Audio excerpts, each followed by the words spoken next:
Welcome to LastStandBrand.com. This garden began in 1938 when William Cocker, Chief of Fire for the city of Topeka, Kansas, bought the property with an intention of building a house on it. World War II put a stop to that, and it became a garden instead of a house lot. In fact, it was a victory garden from 1942 and in 1943.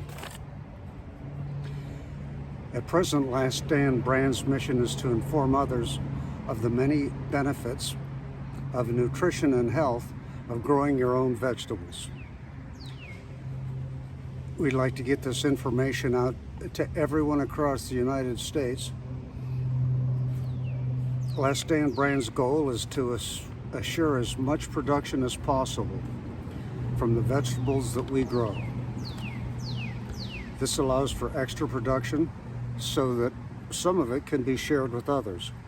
Growing your own vegetables is important to each of us and can help to reduce the CO2 in the air and help the problems of global warming. Well, thanks and enjoy LastStandBrand.com.